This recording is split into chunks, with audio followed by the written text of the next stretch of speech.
to see. Now, thanks everybody for rolling up so far. We got one more story for you. While Trump was in Scotland at Turnberry speaking with Starmer, Trump had some very revelatory things to say about Putin and what's going on with the Ukraine war now that we discussed that. So before we get into that, please like, comment, and subscribe. Most importantly, share Courageous Media. Join us as a member. Would love to have you help support the show. With that, let's get on top of the YouTube algorithm. Really need everybody's help. And so let's dive right into Trump and his latest revelations on Putin. I've spoken to President Putin a lot. I got along with him very well, but 5 times, and every time 4 times maybe, but we've had discussions. You and I have had discussions. Yeah. We thought we had that settled numerous times. And then President Putin goes out and starts launching rockets into some city like Kiev and kills a lot of people in a nursing home or whatever. You have bodies lying all over the street. And I say, that's not the way to do it. So we'll see what happens with that. I'm very disappointed. I'm disappointed in President Putin. Very disappointed in him. So we're going to have to look, and I'm going to reduce that 50 days that I gave him to a lesser number because I think I already know the answer what's going to happen. Absolutely. So we're going to get into that at the end, but I want to dive into, because Fox Business had General Keane on. Now, you know, he's sometimes good and sometimes bad, but I think he's got some really good insights on this one in terms of where this thing is headed and where Trump is going to go next in terms of with sanctions and other things in order to put the pressure on Putin. Trump is done with this whole Putin thing. Trump is done because now he sees the problem as Putin, not Zelensky. Zelensky is a problem, but in this particular case, he's not the problem. Check this out. Losing patience with Putin, he's moving up the deadline to reach a peace deal. Watch this. Russia. Earlier you said that you were going to change the deadline from 50 days. Yeah, what is your new deadline? I'm going to make a new deadline of about 10 or 12 days from today. There's no reason in waiting. There's no reason in waiting. They want to be generous, but we just don't see any progress being made. I said probably tonight or tomorrow. It would be sanctions and maybe tariffs, secondary tariffs. Just to be clear, the old deadline was September the 2nd for Russia to agree to move towards a peace talks. Now the deadline is 10 to 12 days away from now. Are sanctions inevitable? Yeah, pretty much. I mean, the president certainly has concluded that diplomacy here has run its course, and he's moving to confrontation. And that's what providing Ukraine with the weapons that they need was a major inflection point on his part, and now slapping sanctions. And now remember, the beautiful part about that inflection point is we didn't have to give him any money. Trump basically said, we'll supply you with the weapons, the best made weapons in the world, but the EU is going to pay for it. And the EU basically ponied up and said, yeah, we're paying for it. This is the best part of both worlds. We get to supply the weapons. We get to fortify Ukraine against Putin until Putin comes to the table, but we don't have to pay for it. It's no longer hundreds of billions of US dollars exiting our country for a war across the world. You know, because you've been reporting on it, Russia has challenges in their economy. They got inflation problems. They got currency problems. They have less revenue coming in than they would like to have. These sanctions are always challenging in enforcing it. And it'll take some time to take hold. But clearly, Putin sees what's in front of him, that the Trump administration is not doing what he wanted them to do, and that is walk away. Because the president would be frustrated and he's finished with Ukraine. That's not happening. He recognizes that a stable Europe is in the United States' interest, and he cannot let Putin take Ukraine. He knows that, and that's why he's staying in here, supporting Ukraine and wanting to confront Putin. He wanted a better answer from Putin.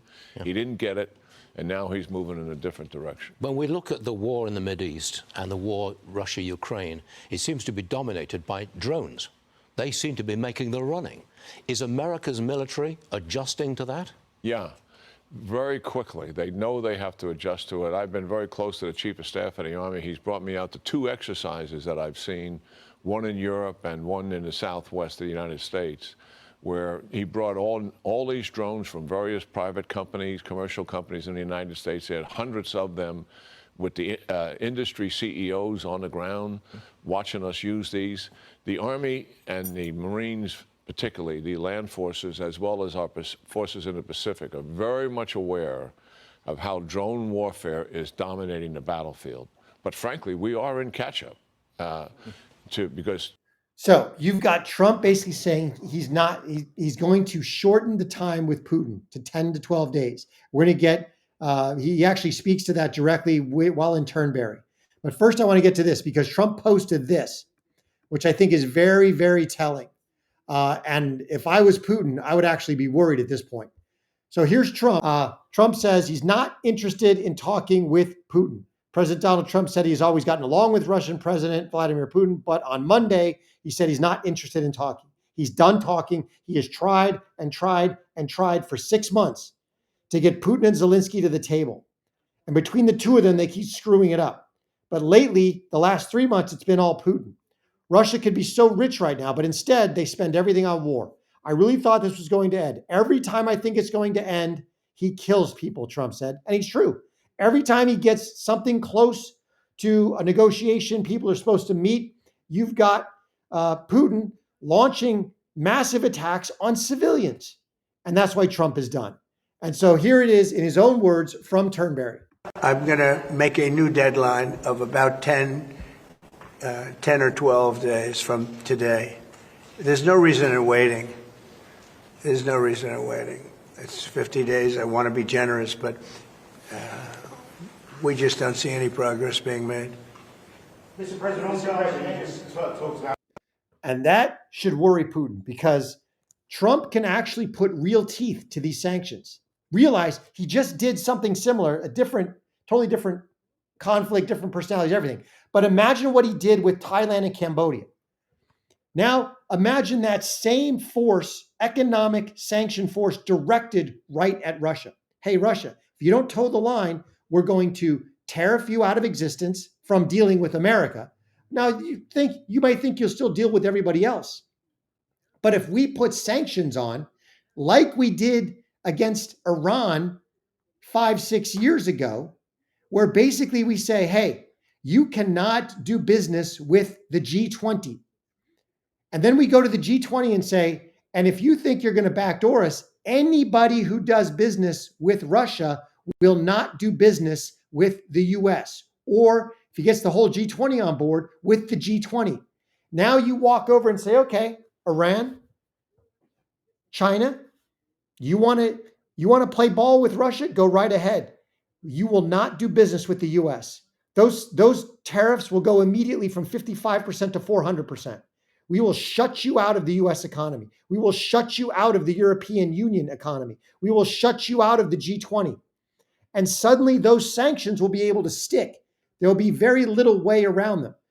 Russia would have to become an almost entirely insular economy. Now it can be done. It's a little harder than you think, and it takes time. But they won't have the money to run the war. There will be no liquid natural gas, natural gas sales. There'll be none of that external income coming in. So this is going to be very interesting to see how it plays out. Let me know what you think in the comments. Really appreciate everybody rolling up. Thanks so much for being here today. Remember, God is good and he is sovereign. It'll all be good in the end. Till I catch you next time. Please like, comment, and subscribe. Most importantly, share Courageous Media. Thanks so much.